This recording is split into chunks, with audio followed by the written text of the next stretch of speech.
আসসালামু আলাইকুম বাচ্চা কাচ্চা কিছু থেকে আজকে আমি আপনাদেরকে দেখাবো বরিশালের জনপ্রিয় খাবার চিংড়ি মাছের জল বড়া।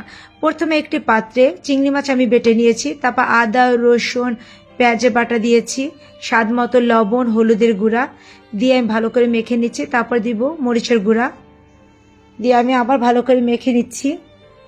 এটা মেখে আমি আলাদা রেখে একটি পাত্রে তেল দিব। তেল গরম হয়ে গেলে এর ভিতরে আমি দিব গরম মশলা, দারচিনি এলাচি লবঙ্গ, দেব পেঁয়াজ বাটা আদা বাটা রসুন বাটা দিয়ে আমি ভালো করে নেড়ে চেড়ে নিচ্ছি।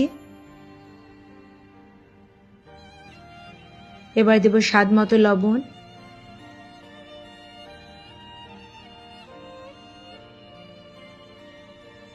হলুদ আর মরিচের গুঁড়ো অ্যাড করব।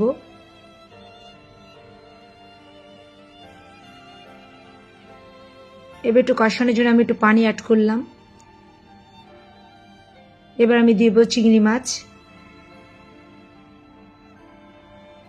চিংড়ি মাছটা দিয়ে আমি ভালো করে নেড়ে চেড়ে নিচ্ছি এবং নারিকেলের দুধ দিয়ে চিংড়ি মাছটাকে আমি কষিয়ে নেব। চিংড়ি মাছটা কষানো হলে এর ভিতরে আমি দেব শসা। দেখুন শসাটাকে আমি কিভাবে কেটে নিয়েছি।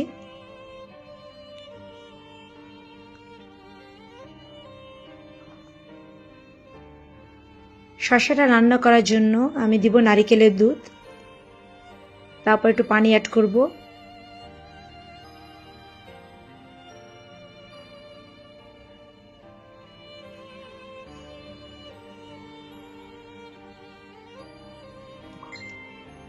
যখন আমার শসাটা সিদ্ধ হয়ে যাবে তখন আমি চিংড়ি মাছের যে পেস্টটা ছিল এটা চামচ দিয়ে ছোট ছোট বড়ার মতো করে আমি এর ভিতরে দিয়ে দেব।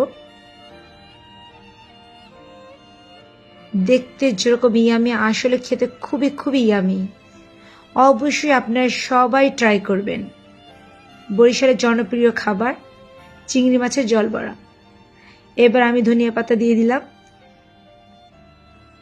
দিয়ে আমি নেড়ে চেড়ে রেডি করে নিলাম।